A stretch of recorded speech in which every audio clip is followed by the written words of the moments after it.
Iran और Israel की टक्कर और बढ़ेगी या नहीं, इसका फैसला पुतिन के हाथों में नजर आ रहा है। डोनाल्ड ट्रंप तो इजराइल से बहुत ज्यादा खफा हैं, लेकिन ईरान को रूस से कई बड़े हथियार मिल सकते हैं।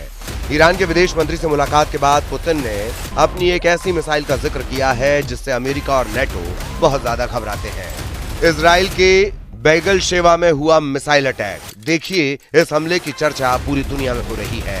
सीज फायर से कुछ मिनट पहले हुए इस हमले ने नेतन्याहू से लेकर डोनाल्ड ट्रंप तक सबको चौंका दिया। इजराइल का तेल अवीव, अशदोद, जियोन नेसा और हाइफा जैसे शहरों का हाल पहले ही वायरल है। क्या ईरान अब इससे भी खतरनाक मिसाइलों से खुद को लैस करने जा रहा है?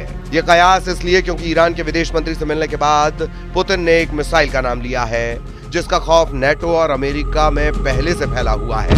इसीलिए ईरान और इजराइल के बीच सीज फायर की सबसे बड़ी वजह पुतिन और उनकी ऑरेशनिक मिसाइल को बताया जा रहा है।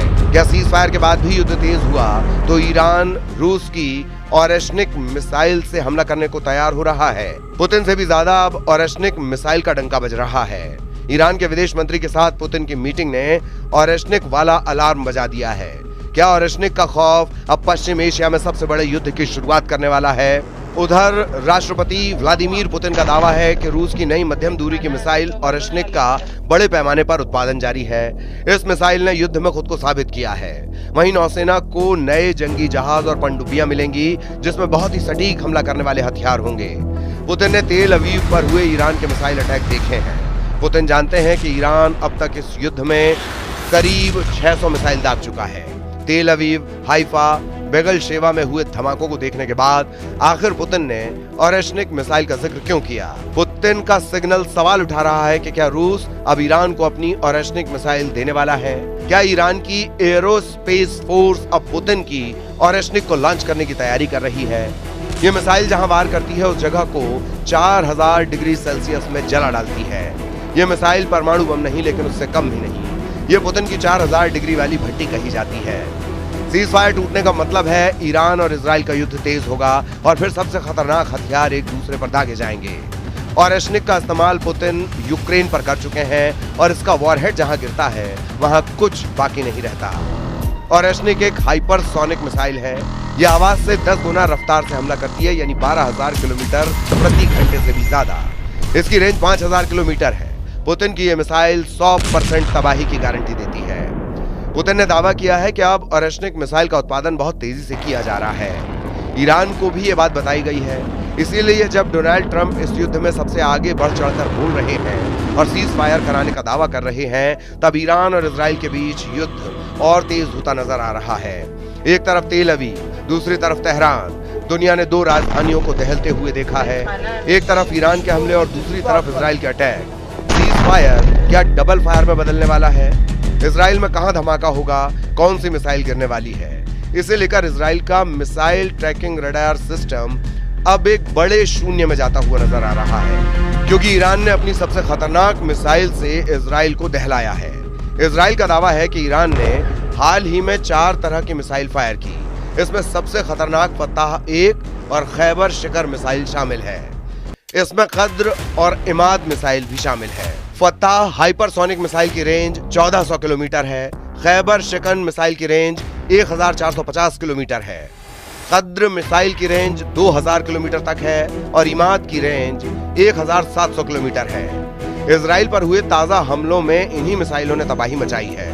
तेल अवीव से लेकर हाइफा और अशदोद से लेकर बीर शीबा और शेफाल जैसे छोटे शहरों पर अटैक तेज हो चुके हैं। इसमें कोई शक नहीं है कि ईरान में सर्वोच्च नेता अली खामेनी और राष्ट्रपति पेजेश्कियान की सरकार इजराइल और अमेरिका के टारगेट पर रही है और अब भी है।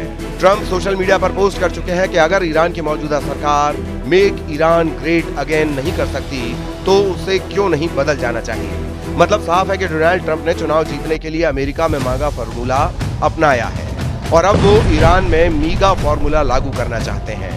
लेकिन क्या इतना आसान है? नेतन्याहू के साथ मिलकर ट्रंप ने बेशक ईरान के परमाणु अड्डों पर दुनिया के सबसे खतरनाक बम की बारिश की हो, लेकिन ईरान भी बराबर इजराइल को चैलेंज दे रहा है। इजराइल में ईरान की मिसाइल ऐसे गिरी है जैसे आसमान से बिजली गिरती है। कोई नहीं जानता कि ईरान की बैलिस्टिक मिसाइल कहां गिरेगी और इस बात को इजराइल की सेना भी मान चुकी है। इजराइल की सेना ने कहा है कि हाइफा पर मिसाइल अटैक के दौरान सायरन इसलिए नहीं बजा क्योंकि उसके डिफेंस सिस्टम में तकनीकी दिक्कत थी, बल्कि उनका सिस्टम ईरान की मिसाइल का पता लगाने में नाकाम रहा। मतलब साफ है कि इजराइल का मिसाइल डिफेंस सिस्टम अब ईरान की मिसाइलों को रोकने में फेल साबित हो रहा है। इजराइल और ईरान के युद्ध में सीज फायर नहीं बल्कि डबल फायर के खतरे ने यूरोप को भी डबल टेंशन दे दी है। फ्रांस ने इजराइल से अपने नागरिकों को निकालने के लिए सेना का विमान भेजा। पहले ग्रुप में 160 फ्रांसीसी नागरिकों को वापस पेरिस ले जाया गया। इजराइल में फ्रांस के करीब 2.5 लाख नागरिक रहते हैं, जबकि काउंसलर लिस्ट में 1 लाख फ्रांसीसी नागरिकों के नाम है। जाहिर है कि युद्ध तेज होने का खतरा खत्म नहीं हुआ है बल्कि बढ़ता जा रहा है। रूस के विदेश मंत्री भी मान रहे हैं कि सीज फायर के बाद डबल फायर के हालात बन चुके हैं। रूस के विदेश मंत्री का कहना है कि हम इस समझौते का स्वागत तभी करेंगे जब इस पर अमल होगा, लेकिन इसकी घोषणा के बाद इजराइल और ईरान के बीच हमलों की खबर आने लगी। इजराइल और ईरान के युद्ध में ताजा हमले बता रहे हैं कि दोनों की सेनाएं अपनी रणनीति बदल रही हैं। इजराइल में 48 घंटों के अंदर मिसाइल तो कम गिरी, लेकिन उनकी कामयाबी का रेट नेतन्याहू और उनकी सेना के हौसले पस्त कर सकता है। खामेनेई का फोकस इस वक्त इजराइल पर है, क्योंकि अमेरिका ने एक तरह से अब इस युद्ध से खुद को अलग कर लिया है। ईरान ने कतर पर मिसाइल दागकर अमेरिका से बदला लेने का ऐलान किया और फिर इजराइल पर अपनी मिसाइलें तान ली हैं। अगर ईरान को रूस से ऑरेशनिक मिसाइल मिलती है तो ये नेतन्याहू के लिए बहुत बुरी खबर मानी जाएगी, क्योंकि ट्रंप के सख्त शब्द बता रहे हैं कि वो इजराइल के तेवर से खुश नहीं है। सीज फायर से पहले भी और सीज फायर के ऐलान के बाद भी ईरान और इजराइल में तनाव बरकरार है। इजराइल के शहरों पर किसी भी वक्त अटैक का सायरन बजने लग सकता है। हाइफा से लेकर तेल अवीव में ऐसे सायरन साबित करते हैं कि ईरान के मिसाइल हमलों को लेकर इजराइल लगातार एक्टिव है। लोग फौरन करीब के शेल्टर में पनाह लेते हैं। अंडरग्राउंड मेट्रो स्टेशन ऐसी सबसे बड़ी जगह बन चुकी है जहां ज्यादा से ज्यादा लोग फौरन छुपने के लिए पहुंच जाते हैं। इसलिए अगले 24 घंटे ईरान और इजराइल के युद्ध को लेकर बहुत गंभीर होने जा रहे हैं। ईरान और इजराइल दोनों इसकी बार बार गारंटी दे रहे हैं, लेकिन अमेरिका ने इस युद्ध से किनारा कर लिया है, जबकि पुतिन ने ऑरेशनिक मिसाइल का जिक्र करके बता दिया है कि ईरान अकेला नहीं है।